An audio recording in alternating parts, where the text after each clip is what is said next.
What's up guys, welcome back to Pop Beat Breakdowns. In today's beat breakdown video we have a Calvin Harris type beat in the genre of EDM house. This is more influenced by some of the latest stuff he's been bringing out, especially the track with Eddie Golding that he brought out recently. It's very much inspired by that, and this video is for someone who maybe doesn't know how to produce in this style or curious how to build up the track, arrange it, and have the sort of instrumentation that you need to get a similar sound. Well, hopefully this video can help you no matter what level you're at as a music producer. So get your comments in below right now if you have any questions throughout watching this video, and make sure you smash the subscribe button if you're not subscribed already. We're so near to get 2,000 subscribers, and if you're my 2,000th subscriber, I will give you a free sample pack which isn't even been released yet in my sample pack store. So if that is incentive to become a subscriber, then yeah. Anyway, right in front of us we have got the beat. Let's firstly have a quick listen and see what it is that we're breaking down today.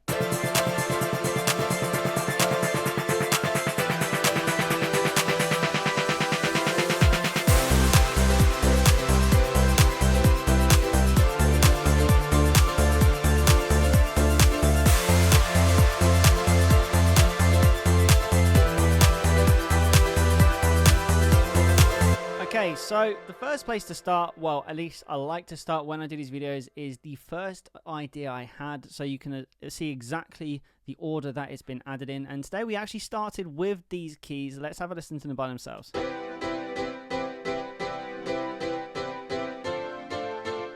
Now, I love this style of piano. I call it house piano, but if you want to know exactly what sound this is, because a lot of you have been requesting for me to share the actual sounds with you a lot more, this is Utopia by Native Instruments, and it's the full rave preset in the synth keys.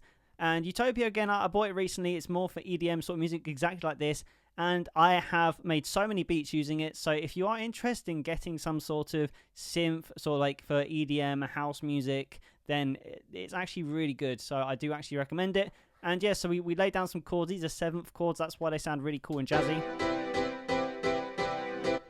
And other than that, when it comes to the processing, we've just put a chorus on just to kind of spread it a little bit more out towards the side of the mix and get a little bit of that modulated sound as well. Really helps give that sort of retro feel. Then on top of that, I then layered in some more synth pads to try and get the feel. I kind of wanted to approach it. I really wanted to get that sort of like nice retro feel to it across early doors. So I layered these pads.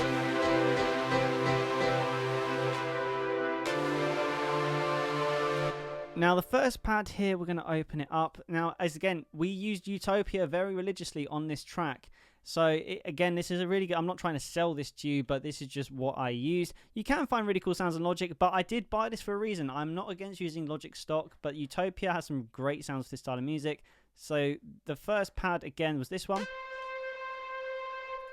Second pad again was another one for Utopia. And then we have this one as well.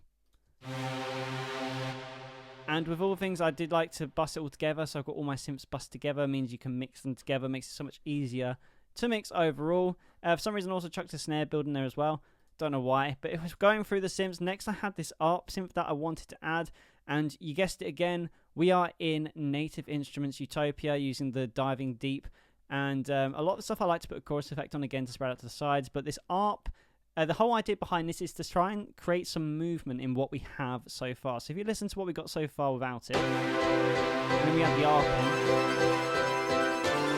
it just gives it a little bit more energy and a little bit more presence. Okay, then the next thing to get crucially right was the bass. And as I always say, when it comes to stuff like the bass, I'm always about layering sounds together to get the exact sound I want. To save you time from having to search through loads of different bass presets to find the exact bass sound you want, I laid a couple together. So I laid the hollow thump, which I nearly got a tongue twister on. I layered the slim fifth, and I layered Alchemy's classic slap house bass all together, and it created this bass sound. So if you listen to them individually, all of them bring a nice little different unique texture to get the exact sound that I had in my head. And it's a really good technique to try and get yourself into, because eventually it's kind of like mixing paint colors. If you're an artist, maybe at first you're not the best at mixing paint colors, you don't know how much of which color you need to get to, like, let's say like a really nice purple color, but the more you do it, the more you get used to it, the more you know exactly what you need to achieve a certain sound. So it's a really good practice to get into, so I highly recommend you do it. and I do it all the time. And now if I want a certain sound, I can normally achieve it in a couple of minutes because I know exactly what type of synths I need to add, what kind of style, what the decay needs to be, like, you know, all the metrics that you need to consider. So when you put the bass in this, so far we've already built something that sounds quite nice and substantial. As you can hear, the bass is also off the beat to give that nice bounce. I'll quickly throw in the snare builder. I don't want to talk too much about this because I just found this in Splice, if I'm being honest. But it was just perfect. And again, nothing wrong with Splice, nothing wrong with samples, which ties nicely into what the rest of the track is. It's basically white noise, crashes, and drums. Now let's listen to the drums all by themselves to hear exactly what's going on here.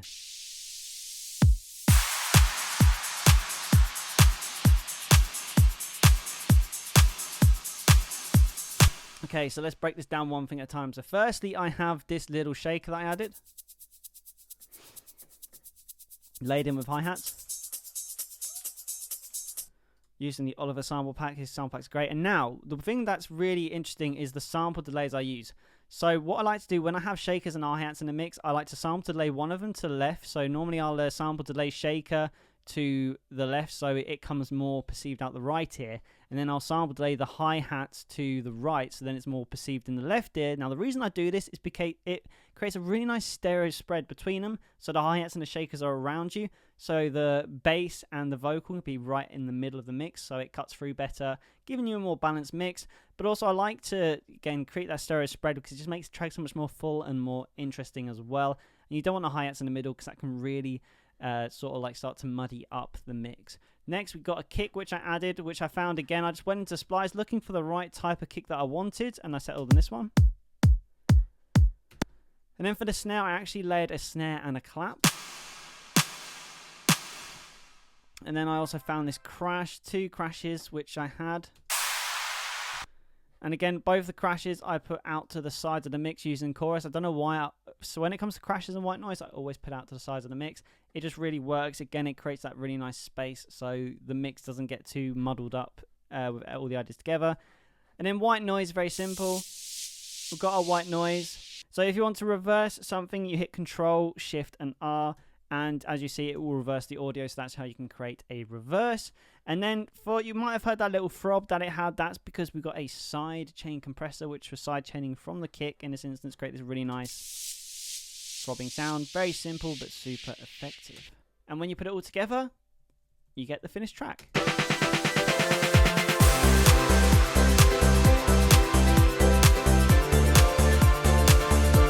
So yeah, it was very simple to make, very easy. You just got to get all the elements in the right order. That's mainly, obviously, very synthetic bass. You can see I use a lot of Utopia to get this desired sound.